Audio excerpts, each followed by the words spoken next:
আপনাদের প্রতিবাদ কে কত প্রতিবাদ করতে পারেন। চলেন আজকেই যাব প্রতিবাদ করার জন্য। আমি চলেন আজকে যেখানে জুয়া খেলছেন সেখানে আমি যাব, আমাকে সহ নিয়ে যাবেন। আমি সামনে থাকবো, আপনি পিছনে থাকবেন। আমি বলবো পিছনে আপনারা শুধু সাপোর্ট করবেন, আর পিছন থেকে করছেন অন্যায়ের বিরুদ্ধে কেউ রুখে দাঁড়াবে না। সভাপতি কি বলছেন সেটাই, জালিম শাসকের নিকটে হক কথা বলা, হক বাক্য বলা। কেন জানে জনগণ? আমরা জনগণের কাছে টিকতে পাই না। মানুষ যেমন কুকুর মারা করে মারে, এরপরে যেরকম ছেঁচড়ে নিয়ে বাড়ায়, ইমাম আহমদ বিন হাম্বল এত বড় মানুষ, 10 লক্ষ হাদিসের হাফেজ, এরপরও জনগণের কাছে সম্মান পাই না। আমরা সম্মান পাই, জনগণ আমাদেরকে সুন্দর খেতে দেয়, জনগণ আমাদের সুন্দর থাকতে দেয়। ইমাম আহমদ বিন হাম্বল 10 লক্ষ হাদিসের হাফেজের জায়গা হয় না, স্থান হয় না, আমাদের কিভাবে স্থান হয়? তারা ছিল অন্যায়ের বিরুদ্ধে রুখেছিলেন, আর অন্যায়ের বিরুদ্ধে রুখার কারণে তাদের শাস্তি পেয়েছিলেন। এরপর দেখেন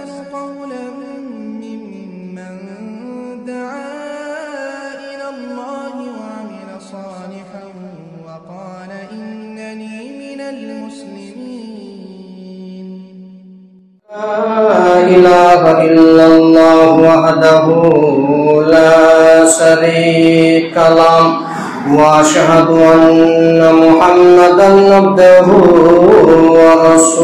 ورسوله فإن خير الحديث كتاب الله وخير الهدي هدي محمد صلى الله عليه وسلم وشر الأمور محدثاتها وكل محدثة بدعة وكل بدعة ضلالة وكل ضلالة في النار أعوذ بالله من الشيطان الرجيم يا أيها الذين آمنوا قوا أنفسكم وأهلكم نارا وقودها الناس والحجارة.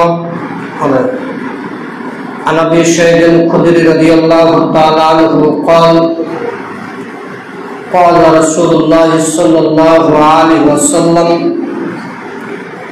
أفضل الجهاد كلمة عدل عند سلطان جائر أو آمر جائر. হাদিস। উপস্থিত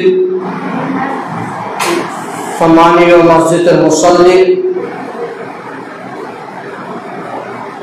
প্রশংসা একমাত্র আল্লাহ সুবহানাহু ওয়া তাআলার জন্য,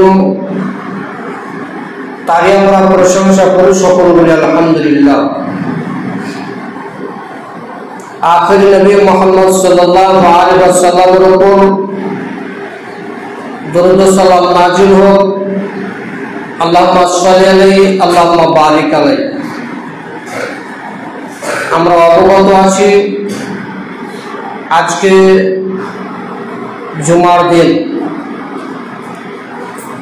আজকে আলোচনার বিষয় হচ্ছে অন্যায়ের প্রতিবাদ শুরু হোক নিজের পরিবার থেকে। আলোচনার বিষয় অন্যায়ের প্রতিবাদ শুরু হোক নিজের পরিবার থেকে। এই বিষয়ে নিয়ে তথ্যবহুল সংক্ষিপ্ত বিবরণ দেওয়ার চেষ্টা করবো ইনশাআল্লাহ আজিজ। পৃথিবীতে যত অন্যায় আছে সেই অন্যায় থেকে রুখে দাঁড়াতে হবে প্রত্যেকটি মানুষকে। নিজের পরিবারে অন্যায় হলে সেটা নিজে মেনটেন করবে। শুরু হবে নিজের পরিবার থেকে, এরপরে চলে যাবে যত উপর মহল যাবে, তাতে কোনো সমস্যা হবে না বলে আমরা মনে করি। যদি আমরা অন্যায়ের প্রতিবাদ না করি তাহলে আমাদের বিপদ কি হবে? আমরা যদি খারাপ কাজের নিষেধ না করি তাহলে আমাদেরকে আল্লাহ কি শাস্তি দিবেন? আমরা যদি ভালো কথা না বলি তাহলে আল্লাহ আমাদের কি শাস্তি দিবেন? তার মানে ভালো কথা বলা, মন্দ কাজের নিষেধ করা, প্রত্যেকটি মুসলমানের জরুরি কর্তব্য। রাস্তা থেকে নিয়ে ঘাট পর্যন্ত যে যেখানে অন্যায় করবে সেখানে সে মানুষ প্রতিবাদ করবে। আর যদি মানুষ প্রতিবাদ না করে, এক পর্যায়ে আল্লাহ এমন আযাব দিবে, আল্লাহ এমন আযাবে লিপ্ত করে দেবে, মানুষ দোয়া করবে কবুল হবে। আমরা সে হাদিসগুলো পেশ করব। আর যখনই আপনি অন্যায়ের প্রতিবাদ করবেন, তখন জনগণ আপনাকে টিকতে দেবে না, জনগণ আপনাকে পিটাবে, জনগণ আপনাকে মারবে, জনগণ আপনাকে গালিগালাজ করবে। যখনই আপনি অন্যায়ের প্রতিবাদ করবেন, যখন আপনি অন্যায়ের বিরুদ্ধে লড়বেন, যখন আপনি প্রতিবাদ করতে যাবেন, তখন জনগণ আপনাকে পিটাবে, জনগণ আপনাকে গালিগালাজ করবে, এমনকি আপনার বাড়ি পর্যন্ত, আপনার দেশ পর্যন্ত চলে যাবে, আপনাকে দেশ ছেড়ে চলে যেতে হবে। অতীতে যতগুলো ঘটনা রয়েছে সকলেই অন্যায়ের প্রতিবাদ করেছিলেন, আর সকলেই দেখবেন যে তাদের দেশ, তাদের মাতৃভূমি ছেড়ে চলে গিয়েছে। সকলেই যারাই প্রতিবাদ করেছে অন্যায়ের বিরুদ্ধে, তারাই তাদের মাতৃভূমি ছাড়তে বাধ্য। এমনকি আমাদের নবীও তিনি সত্যের হকের প্রতি যখন দাওয়াত দিয়েছিলেন, তিনিও টিকতে পারেননি তার মাতৃভূমিতে, তিনাকে চলে যেতে হয়েছিল। এমনকি ইব্রাহিম আলাইহিস সালামও তিনিও হকের দাওয়াত দিয়েছিলেন, অন্যায়ের প্রতিবাদ করেছিলেন, তিনিও সমাজে টিকতে পারেন, তিনাকেও মানুষ, জনগণ বের করে দেওয়া হয়েছিল। তার মানে অন্যায়ের প্রতিবাদ করলে, ভালো কাজের আদেশ করলে মানুষ আপনাকে পিটাবে। এমনকি আপনার মাতৃভূমি ছেড়ে অন্য জায়গায় যেতে হতে পারে। কেন নাবিরা গেছে, ভালো ভালো সম্মানিত মানুষ গেছে তাদের মাতৃভূমি ছেড়ে, আমরা তো সামান্য, আমরা অল্প, তাদের পায়ের কোনি বাড়াবো না।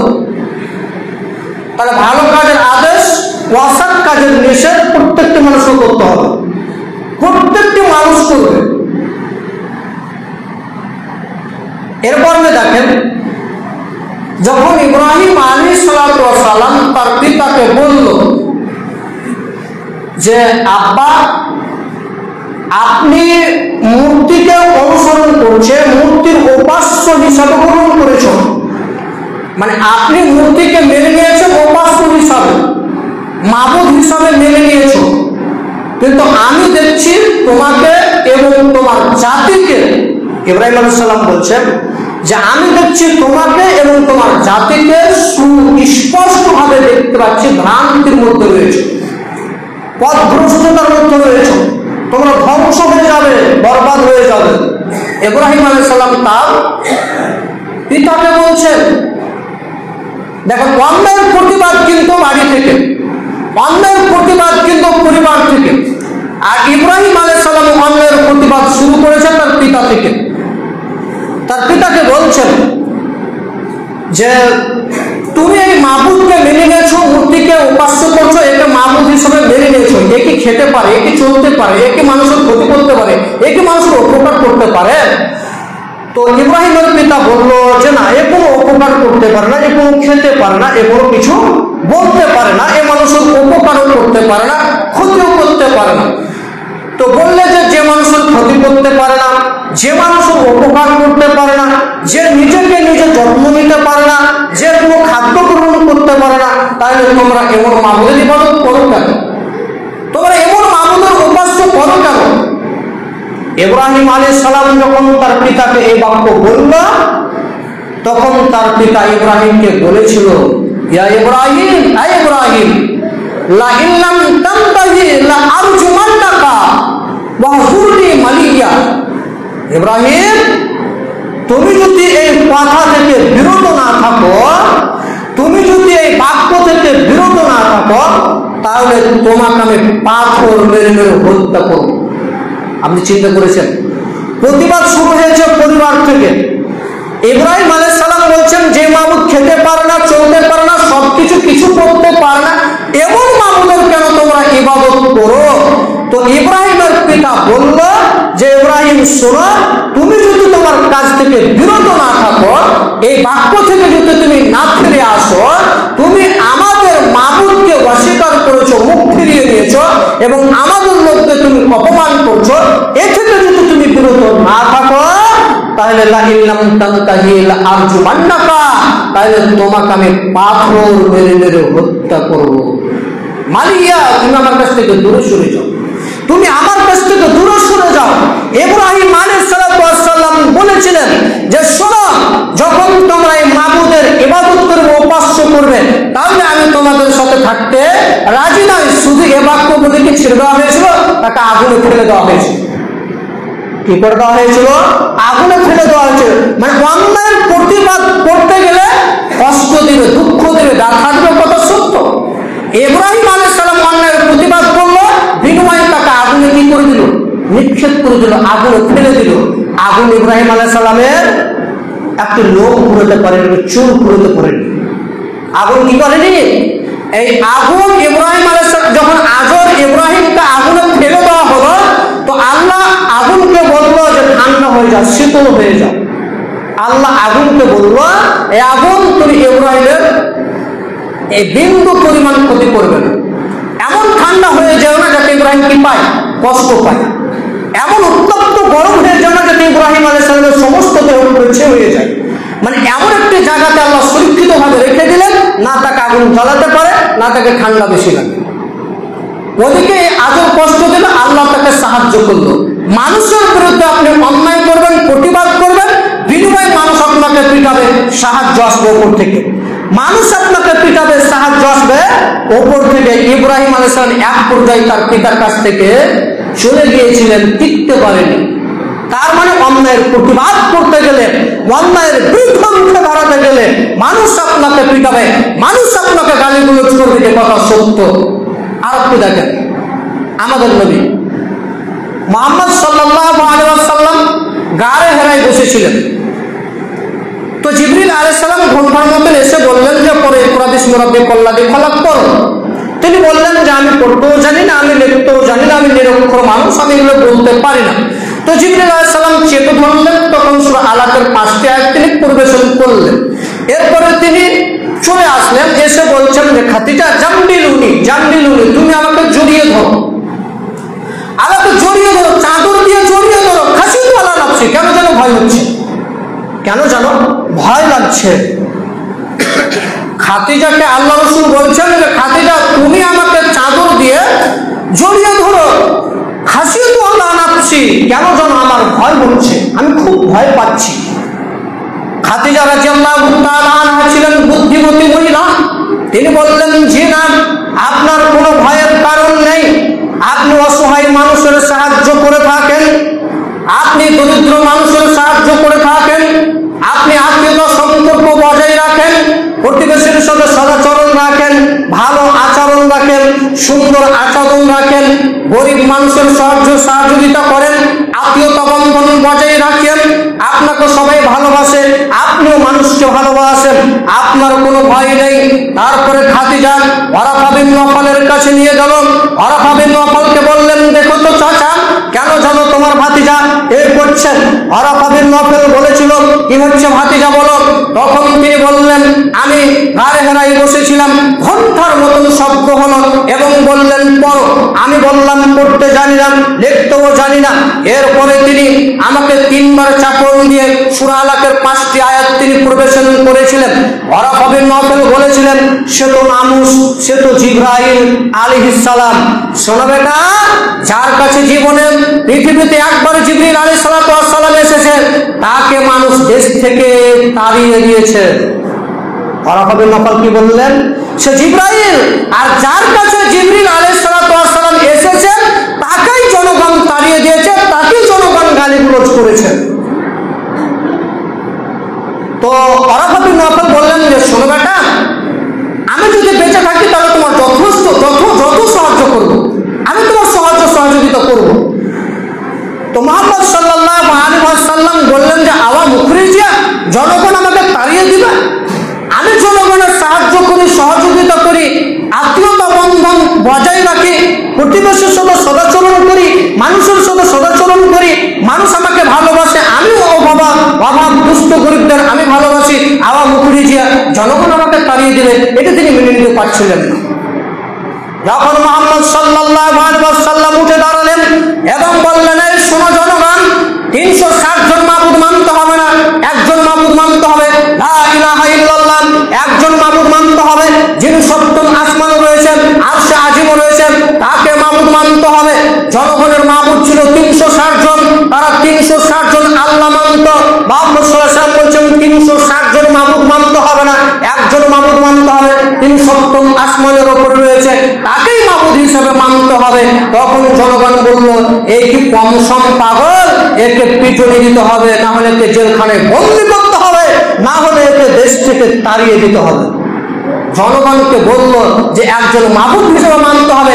আর এই মাত্রই বললেন যে আরে শোনো, এই 360 জন মাবুদকে একজন মাবুদ মেনে নিল, একে পাগল হয়ে গেছেন, একে যথেষ্ট পিটুনি দিতে হবে, নহলে একে জেলখানায় বন্দী করতে হবে, নহলে একে দেশ থেকে চলে যেতে হবে, তাড়িয়ে দিতে হবে।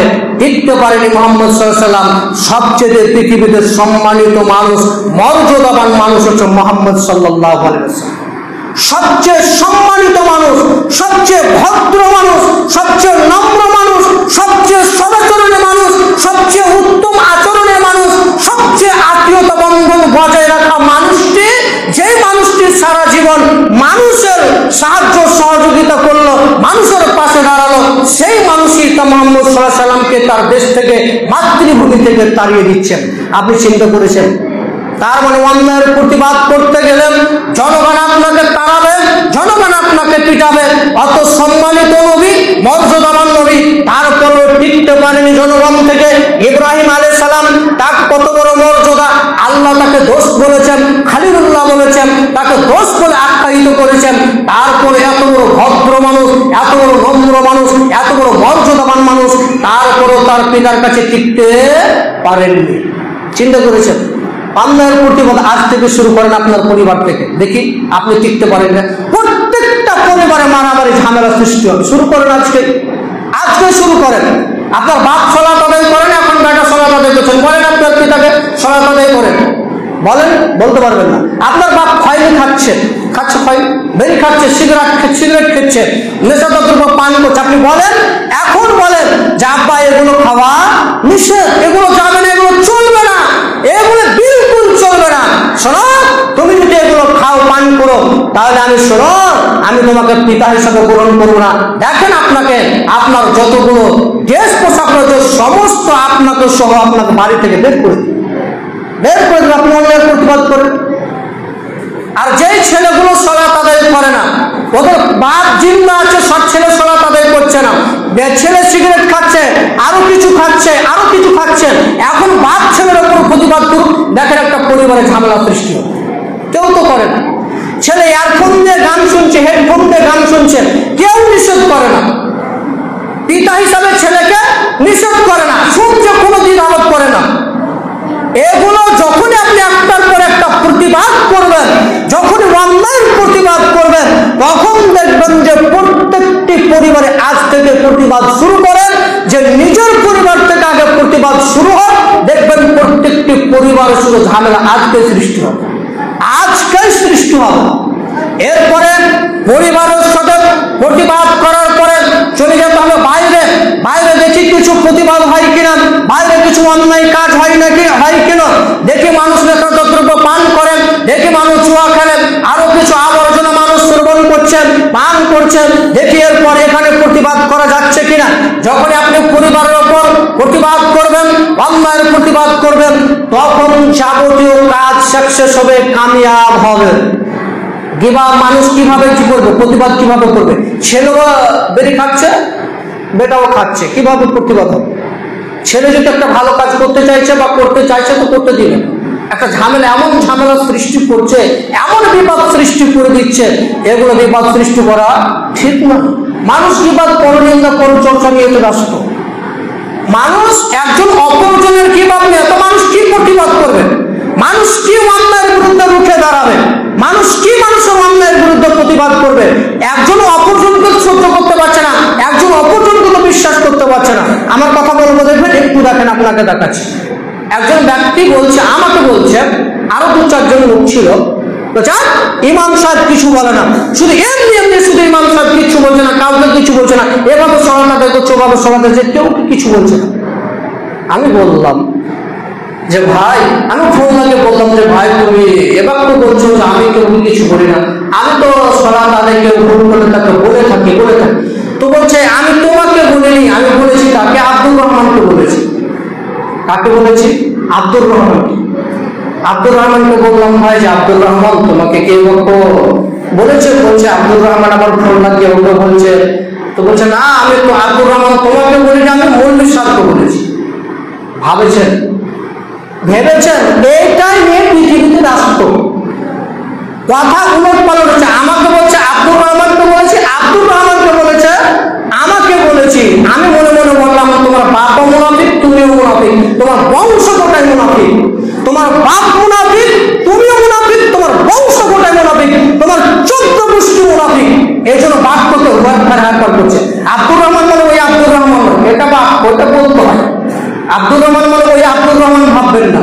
আর যে এই বাক্যটা বিশ্লেষণ করেছেন, চিন্তা ভাবনা করবেন, বোধ ফিকির করবেন, কথা বলার আগে মেপে নেবেন কথা বলছি কিভাবে। অতএব আমরা বলতে চাইছি এগুলো এভাবে অন্যায়ের প্রতিবাদ এভাবে হবে না, অন্যায়ের প্রতিবাদ প্রকাশ্যে আসেন দেখে ময়দানে নেবে কার কতটুকু রয়েছে ক্ষমতা। এখন আপনি জুমার খুতবা দিয়েছি, এরপর আপনি দাঁড়িয়ে বলেন জুমার শেষে ইমাম সাহেব এই বাক্যটা আপনি বলেছিলেন, এখন উত্তর চাই। সরাসরি আপনাকে হাদিস থেকে উত্তর দেবো, সরাসরি কোরআন থেকে আপনাকে উত্তর দেবো। যেদিন উত্তর দিতে পারবো না সেদিন এই মেম্বার থেকে ত্যাগ করে অন্য কোনো পথ অবলম্বন করবো। আপনি দাঁড়িয়ে বলেন আজকে রেফারেন্স সহ দেব, মানুষের সাথে মুনাফিকি করবেন না, মানুষের সাথে মুনাফিকি আচরণ করবে না। এর জন্য আমি বলেছি দেখেন, তার বাপ মুনাফিক, তার বংশ মুনাফিক, তার 14 গোষ্ঠী মুনাফিক, কথাই সত্য। অন্যায়ের প্রতিবাদ করতে হবে। চলেন মদের আড্ডাতে কে কত প্রতিবাদ করতে পারে, চলেন আজকেই যাবো প্রতিবাদ করার জন্য। আমি সহ থাকবো আপনার সাথে। চলেন আজকে যেখানে জুয়া খেলছে সেখানে আমি যাবো, আমাকে সহ নিয়ে যাবেন। আমি সামনে থাকবো, আপনি পিছনে থাকেন। চলেন, কেউ বার হবেন, কেউ বার হবেন। আজকে জুয়ার আড্ডাটা ভেঙে দেবো, আজকে মদের আড্ডাটা ভেঙে দেবো। সামনে থাকবো আমি, পিছনে থাকবেন আপনি। যা কথা বলা লাগে আমি বলবো, পিছনে আপনারা শুধু সাপোর্ট করবেন। আর পিছন থেকে আমাকে যখন ছেড়ে চলে যাবেন তখন আমার পিঠে বাড়ি করবে, সেটা আল্লাহর জন্য আমরা শুরু করবো। চলেন আজকেই চলেন। যে বাক্য আজকে জুমার খুতবায় আমরা বলে দেবেন, সেই বাক্যর উপর অটল থাকেন, কায়েম থাকেন, বার করে রাখেন যে ইমাম সাহেব চলেন, আমরা আপনাদের সাথে রাজি হয়েছি, আপনি রাজি মানে কি আমরাও রাজি। চলেন আজকে জুমার আড্ডাটা ভেঙে দিই। যাবে না, কেউ যাবে না, কেউ অন্যায় করতে যাবে ভাই। অন্যায় করতে যে আমরা মাতৃভূমি ছাড়বো, পিঠে আঘাত খাবো, পিঠ দিয়ে আঘাত করবে, আরো মানুষ গালিগুলো শুনতে যাবো, জি না, ওটা প্রতিবাদ করার প্রয়োজন নেই। সালাত আদায় করে আর হবে না সালাত আদায় করবো। কি হবে সালাত আদায় করবো? ছেলে জুয়া খেলছে, মদ খাচ্ছে, তার প্রতিবাদ নেই। ছেলে জুয়া খেলছে, মদ খাচ্ছে, তার প্রতিবাদ নাই। গ্রামবাসী অন্যায় কাজ করছে, অন্যায়ের বিরুদ্ধে কেউ উঠে দাঁড়াবে না। সালাত আদায় করে কি হবে ভাই? কিচ্ছু হবে না। সালাত আদায় করে সাজদাগুলো ঠুকলে চলে যাবে, লাভ কিছু করতে পারবে না। অন্যায়ের প্রতিবাদ করতে শিখো। এক ভাই যদি প্রতিবাদ করছেন, তার এক বলছো তোমাকে প্রতিবাদ করতে হবে, আর একজন বলছে তোমাকে প্রতিবাদ করতে হবে। তুমি ওই প্রতিবাদ করো, আমি প্রতিবাদে নেই, আমি অন্যের বিরুদ্ধে রুখে দাঁড়াবো না। তুমি যা করো আমি করবো, জনগণ বলছে তুমি করো, আমি করবো না। আল্লাহ বলছেন, রাসূল সাল্লাল্লাহু আলাইহি ওয়াসাল্লাম বলেছেন যে অবশ্যই অবশ্যই তোমরা সৎ কাজের আদেশ করবে, ভালো কাজের আদেশ দিবে, অন্যায় কাজের নিষেধ প্রদান করবে। আর তোমরা যদি না করো তাহলে আল্লাহ সুবহানাহু ওয়া তাআলা তোমাদের উপর শাস্তি প্রদান করবেন, আযাব দিবেন, আযাব। তারপরে তোমরা বলবে সুম্মা ইয়াদউনাহু, দোয়া করবে, আল্লাহ নিকট খুব দোয়া করবে, আল্লাহ ক্ষমা করে দাও, আল্লাহ মাফ করে দাও, বালা দূর করে দাও, বিপদ দূর করে দাও, বালা মুসিবত দূর করে দাও, বন্যা দূর করে দাও, আল্লাহ যাবতীয় দূর করে দাও। আল্লাহ বলছে ফালা ইস্তাজাবাতুম, তোমাদের দোয়া কবুল হবে। তোমাদের দোয়া কি হবে না? কবুল হবে না। তোমরা দোয়া করবে যে আমরা আযাবে লিপ্ত হয়েছি, আযাবে মুবতালা হয়েছি, আমাদের তুমি ক্ষমা করে দাও, মাফ করে দাও, দয়া করে দাও। আল্লাহ বলছে ফালা ইস্তাজাবাতুম, তোমরা দোয়া করো, তোমাদের দোয়া কবুল হবে। অন্যায় করে অন্যায়ের প্রতিবাদ করতে শুনুন, ইনশাআল্লাহ আপনার সালাত আদায় করে লাভ হবে। عن ابي سعيد الخدري رضي الله تعالى عنه قال قال رسول الله صلى الله عليه وسلم আবু সাঈদ খুদরী রাদিয়াল্লাহু তাআলা আনহু বলেন রাসূল সাল্লাল্লাহু আলাইহি ওয়াসাল্লাম বলেছেন আফজালুল জিহাদি কালিমাতু আদলিন ইল্লা সুলতানিন জাইরিন আও আমিরিন জাইরিন। আবু সাঈদ খুদরী রাদিয়াল্লাহু তাআলা আনহু বলেন রাসূল সাল্লাল্লাহু আলাইহি ওয়াসাল্লাম বলেছেন যে সবচেয়ে উত্তম জিহাদ হচ্ছে যে জালিম শাসকের নিকটে হক কথা বলা। কার নিকটে হক কথা বলা? লোকটি দৌড়া মাস্তান, লোকটি অনেক সম্মানিত ভদ্র মানুষ। এখন সরকার, দেশের সরকার, এর সঙ্গে কথা বলা হবে না, এর সঙ্গে কথা বলতে হবে, এর সঙ্গে কথা বলা যাবে না। রাসূল বলছেন এই সবচেয়ে বড় জালিম, সবচেয়ে বড় অত্যাচারী, সবচেয়ে ক্ষমতাশালীর ব্যক্তির নিকটে হক কথা বলা, সত্য কথা বলা, এটা হচ্ছে সর্বোত্তম জিহাদ। জিহাদের ময়দানে তলোয়ার নিয়ে নেমে গেছেন, জিহাদের ময়দানে মারামারি করবে, ওটা উত্তম জিহাদ নয়। উত্তম জিহাদ বলছেন সেটাই জালিম শাসকের নিকটে হক কথা বলা, হক বাক্য বলা। কেন জানে জনগণ আমাদেরকে সম্মান করে, কেন জানে জনগণ আমাদেরকে খুব আদর করে। ইমাম আহমদ বিন হাম্বল রাহমাহুল্লাহ আলাইহি 10.5 লক্ষ হাদিসের আপনি তারপরও জনগণের কাছে টিকতে পায় না। মানুষ যেমন কুকুর মারা করে মারে, এরপরে যেরকম ছেঁচড়ে নিয়ে বেড়ায়, ইমাম আহমদ বিন হাম্বল এত বড় মানুষ, 10 লক্ষ হাদিসের হাফেজ, এরপরও জনগণের কাছে সম্মান পায় না। আমরা সম্মান পাই, জনগণ আমাদেরকে সুন্দর খেতে দেয়, জনগণ আমাদের সুন্দর থাকতে দেয়। ইমাম আহমদ বিন হাম্বল 10 লক্ষ হাদিসের হাফেজের জায়গা হয় না, স্থান হয় না, আমাদের কিভাবে স্থান হয়? হাদিস শাস্ত্রে তার জামানা নয়, এখন পর্যন্ত যতগুলো আছে, যতগুলো আছে, এত বড় বিজ্ঞান আর পৃথিবীতে কেউ জন্ম নিবে না, সেটা হচ্ছে ইমাম আহমদ বিন হাম্বল। এই ব্যক্তির পায়ে দড়ি বেঁধে কুকুর মারা করেছে, ছিঁড়ে নিয়ে যাওয়া হচ্ছে, আমাদেরকে জনগণ সম্মান করছে। এত বড় মানুষকে সম্মান, এত বড় মানুষের সম্মান হয় না। তারা ছিল প্রতিবাদী, তারা ছিল অন্যায়ের বিরুদ্ধে রুখেছিলেন, আর অন্যায়ের বিরুদ্ধে রুখার কারণে তাদের শাস্তি পেয়েছিলেন। এরপর দেখেন জাবের রাদিয়াল্লাহু তাআলা আনহু বলেন রাসূল সাল্লাল্লাহু আলাইহি ওয়াসাল্লাম বলেছেন যে সৎ কাজের আদেশ করবে, এবং হামজা ইবনে আব্দুল মুত্তালিব, মানে জাবের রাদিয়াল্লাহু তাআলা আনহু বলেছেন রাসূল সাল্লাল্লাহু আলাইহি ওয়াসাল্লাম বলেছেন যে সেই ব্যক্তি শহীদের মর্যাদা পাবে হামজা ইবনে আব্দুল মুত্তালিবের মতো। মানে শহীদদের মর্যাদা হচ্ছে হামজা ইবনে আব্দুল মুত্তালিব। তো এই ব্যক্তির মতো কেউ যদি মর্যাদা লাভ করতে চায়, তাহলে সে অত্যাচারী শাসকের নিকটে যাবে। কার নিকটে যাবে? অত্যাচারী, যার ক্ষমতা রয়েছে, যার দক্ষতা চলে, যার দ্বারা গ্রাম চলে, যার দ্বারা সবকিছু চলে, তার নিকটে যাবে। যে অন্যায় করছে, যে ভুল করছে, তার নিকটে যাবে। সেই ব্যক্তি যদি হামজা ইবনে আব্দুল মুত্তালিবের মতো মর্যাদা লাভ করতে চায়, শহীদের মর্যাদা লাভ করতে চায়, তাহলে ওই ব্যক্তির নিকটে যাবে। এরপরে বলবে আমার আবু সৎ কাজের আদেশ করবে, এই শোনো, তুমি এটা করছো তোমার মা, এটা তুমি ভালো, মানে আমার আবু আগে সৎ কাজের আদেশ করবে, সালাত আদায় করো, যাকাত প্রদান করো, ভালো কাজের কথা বলবে। এরপরে রাসূল সাল্লাল্লাহু আলাইহি ওয়াসাল্লাম বলছে ওয়ানাহাহু, অসৎ কাজে নিষেধ করবে। শোনো, তুমি এই কাজ করছো, এটা ভুল করছো, তোমার এ দ্বারা এটা জনগণ তোমার পছন্দ করছে না, এটা তুমি ভুল করছো। তুমি মসজিদ সেক্রেটারি আছো, মসজিদ সভাপতি আছো, মসজিদ কমিটি আছো, মাদ্রাসা কমিটির, জনগণ এটা পছন্দ করে, এটা ভুল হচ্ছে তোমার, এটা ছেড়ে দাও। ওয়ানাহাহু, এটা ত্যাগ করো, এটা করা যাবে না। এটা বললো ফাকাতালাহু, তাকে হত্যা করো। এটা জালেম শাসকের নিকটে ভালো কথা বললো, অসৎ কাজের নিষেধ প্রদান করলো, অন্যায়ের বিরুদ্ধে রুখে দাঁড়ালো, ফাকাতালাহু, এরপর তাকে হত্যা করলো।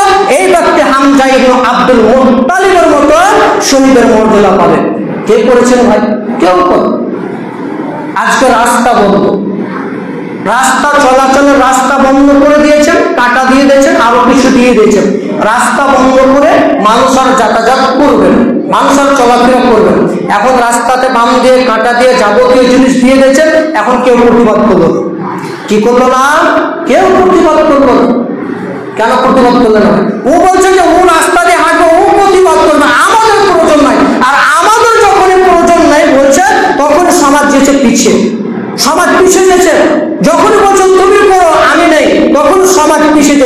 যাচ্ছে না, সমাজ পিছিয়ে যাচ্ছে। আমরা দিন দিন দেখছি যে এটা অন্যায়, এটা অন্যায়, এটা অন্যায়, তারপরে দেখছি যে আমরা অন্যায়ের প্রতিবাদ করছি না। মানে সমাজ যখন আগে কেউ ঠেলে নিয়ে যাচ্ছে, তখন জনগণ বলছেন যে আগে যাওয়া যাবে না, চলো পিছিয়ে চলো, আবার হুকুম আসবাদ হুকুম, বাপ দাদা যা করেছে তাই তো, এলে খাটা যাবে। তো রাস্তায় কাটা দেওয়া, রাস্তায় বন্ধ করে এটা প্রতিবাদ কে করবে?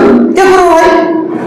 গোটা এলাকাবাসী করবে যত সম্ভব হয়। যে দেখবে সেই প্রতিবাদ করবে, যে দেখবে সেই প্রতিবাদ করবে। আপনার রাস্তা আপনি বান দিতে পাবেন না। যেখানে মানুষ চলাচল করে, চলাফেরা করে, ওই রাস্তা কাঁটা দিয়ে বন্ধ করতে পারেন না, ওই রাস্তা কাঁটা দিয়ে বন্ধ করতে পারেন না।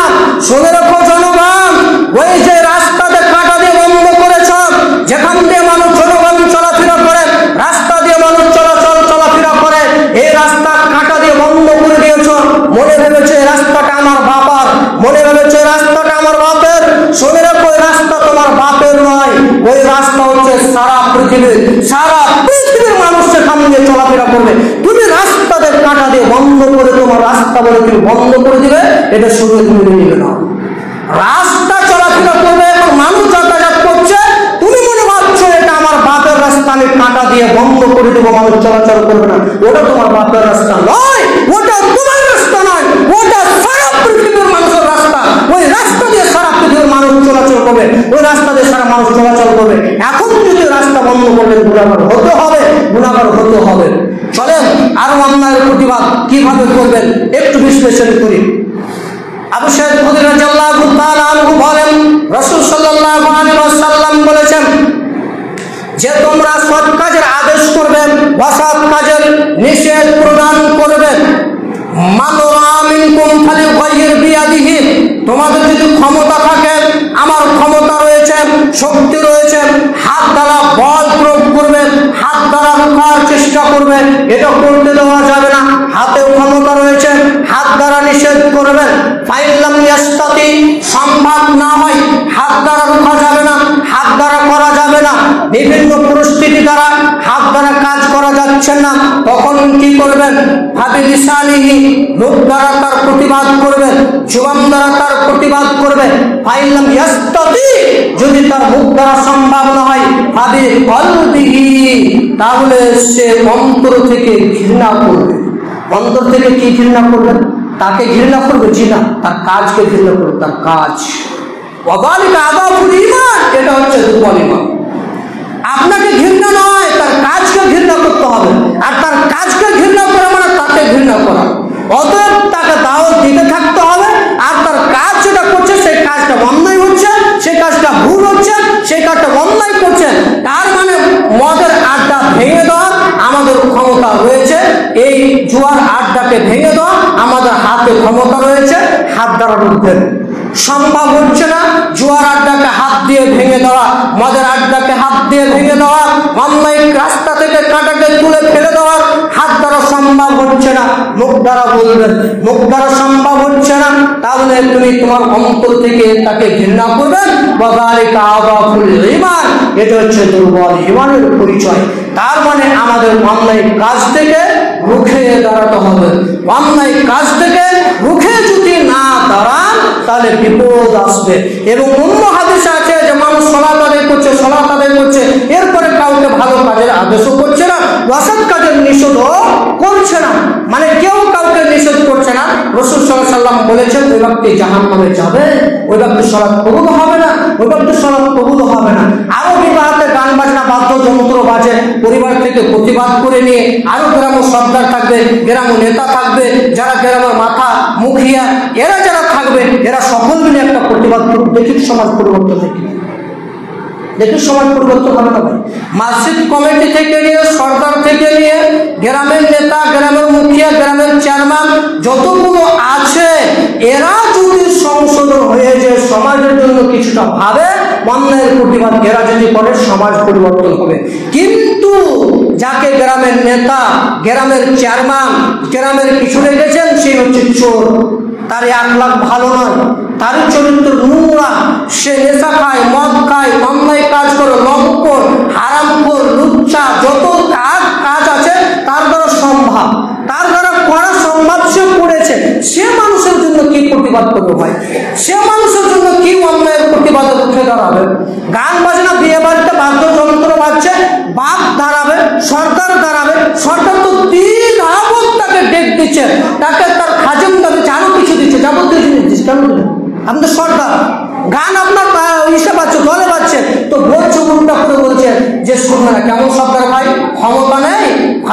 গোটা পুজ রয়েছে, ওই পুজটা বের করে রক্তটাকে আগে পরিষ্কার করবেন, দিয়ে সরকারিটা নেবেন, নাহলে সরকারি ছেড়ে বাড়িতে বসে থাকবেন চালে, কেউ আপনার বিরুদ্ধে কোনো কথা বলবে না। সরকার হয়ে গেছে জনগণের 100-150-র ওপর সরকার, ওর পাড়াতে গান বাজনা বাদ্যযন্ত্র বাজছে, ও নিষেধ করছে না। কেন নিষেধ করবে না ভাই? কেন নিষেধ করলেন? মা আপনার দলের মধ্যে নেশা খাচ্ছে, মদ খাচ্ছে, আপনি কেন নিষেধ করলেন না? কেন তাকে বাধা প্রদান করলেন না? এই বাধা না প্রদান করার মানে হচ্ছে ও বলছে 50-50 ভাগ। কি ভাগ ভাই? 50-50 বলছে। মসজিদ খরচ দিতে হবে না, তো ডাকই খরচ দিতে হবে, আর সরকারি খরচ দিতে হবে, ডেক খরচ দিতে হবে। কত সরকার আছে জানেন? বলছে মসজিদ খরচ নেই। আরে ভাই হাদিসে তো কিচ্ছু নেই, মসজিদ খরচ নেই, সরকার খরচ নেই, ডাকনি দায়মা সব বাদ, সমস্ত কিছু বাদ। তো বলছে মসজিদ খরচ নিতে হবে না, ডাকনি খরচ, 10 খরচ, কি খরচ, দায়মা খরচ, এই খরচ, ওই খরচ, খরচ করতে করতে খরচের শেষ নেই ভাই। ওগুলো সব ঠিক আছে, মানে ওই যে ওদের ভাগ রয়েছে না, ওদের ভাগ আছে। গান বাজনা বাদ্যযন্ত্র বাজবে, সেখানে নিষেধ করতে যাবে, ফেতরার সময় টাকা চুরি করা হবে না, খালের টাকা চুরি করা হবে না, এই জন্য তাকে নিষেধ করবে। কেন নিষেধ করবে না? সরকার আপনাকে কাল কেউ তোমাকে আগে খাড়ো করাবে, সর্বপ্রথম আপনাকে খাড়ো করাবে, এরপর আপনাকে জিজ্ঞাসা করাবে তুমি 10 জন মানুষের সরকার ছিল, কি করেছো? কি করেছো? তোমার দলে তুমি মদ খেতে সাহায্য করেছিলে, তোমার দলে তুমি গান বাজনা বাদ্যযন্ত্র সাহায্য করেছিলে, টিকতে পারবে না ভাই, টিকতে পারবে না। সাবধান, সতর্কতা অবলম্বন করবে। ক্ষমতা আছে প্রয়োগ করেন, ভালো কাজে করবেন, খারাপ কাজে করবেন না। যাকে তাকে মেরে দিবেন ক্ষমতা আছে বলে এটা যেতে না হয়, যাকে তাকে অন্যায় করে দিবেন এটা যেতে না হয়। অন্যায় হচ্ছে প্রয়োগ করেন, মারেন তাকে, বুঝান, যদি না বুঝে তাহলে তাকে পিটুনি দেন, যথেষ্ট পিটু দিবেন। কেন বুঝবেন না? না হলে সরকারি ছেড়ে বাড়িতে বসে থাকবেন। অতএব গান বাজনা বাদ্যযন্ত্র সবগুলোকে ত্যাগ করে দিয়ে আপনি যদি ভালোভাবে সরকারি করতে পারেন তবে করবেন, নচেত ছেড়ে দিয়ে আপনাকে বাড়িতে বসে থাকে যথেষ্ট ভালো হবে। গ্রামবাসী আপনাদেরকে আমরা বলতে চাইছি, একটু সচেতন হন, একটু চাতন হন, একটু জিন্দ হন। দেখি সমাজে কি কুকর্ম কাজ হচ্ছে, যাবতীয় কুকর্ম কাজ আপনি দেখতে পাবেন, যাবতীয় অনেক কাজ দেখতে পাবেন। খালি কানটাকে চোখটাকে খোলা রাখবেন, কানটার একটু চোখটা খুলে রাখবেন, দেখবেন কত অন্যায় কাজ হচ্ছে। এই অন্যায় কাজগুলো থেকে উঠে যান। আপনি মনে করছেন যে আমি অন্যায় করছি, তো আল্লাহ রাসূল বলছেন যে অন্যায় যদি কেউ না উঠে বা খারাপ কাজ হচ্ছে যদি না করে, তো গোটা গ্রামবাসীকে আল্লাহ ধ্বংস করে, গোটা গ্রামবাসী কি করে দেবেন? আল্লাহ ধ্বংস করে। সকলে একটু চোখ কান খোলা রাখবেন, অন্যায়ের প্রতিবাদ করুন। ইনশাল্লাহ আপনাদের সমাজ, আপনাদের পরিবেশ আগে বেড়ে যাবে। যদি আপনারা অন্যায়ের প্রতিবাদ না করেন, সমাজ পিছনে যাবে। যত প্রতিবাদ থেকে রুখে রাখবেন, সমাজ পিছনে যাবে। আরে মারবেন, 2-4 মারবেন, আরো কিছু মারবেন, মেয়ের তো খেতে হবে অন্যায়ের প্রতিবাদ করতে গেলে, তারপরও করেন। দেখেন যারা অন্যায় করেছে তারা ধ্বংস হয়েছে, কথা সত্য, ধ্বংস হয়েছে, কথা সত্য। চলে গেছে নম্বর, চলে গেছে খরা, অত্যাচার করে কেউ টিকতে পারে। অতএব আমরা অন্যায়ের প্রতিবাদে সকলেই সহযোগিতা করব, আমরা সকলে সংঘবদ্ধভাবে থাকবো। আল্লাহ তুমি সকল মানুষকে সঠিক বুঝদান করো, পরিবার থেকে নিয়ে সরকার পর্যন্ত যতগুলো অন্যায় রয়েছে সমস্ত অন্যায় থেকে তুমি সকল মানুষকে বিরত রাখো, অন্যায়ের প্রতিবাদ করার তৌফিক দান করো। আল্লাহুম্মা আমিন। সুবহানাকাল্লাহুম্মা ওয়া বিহামদিকা আশহাদু আল্লা ইলাহা ইল্লা আনতা আস্তাগফিরুকা ওয়া আতুবু ইলাইক।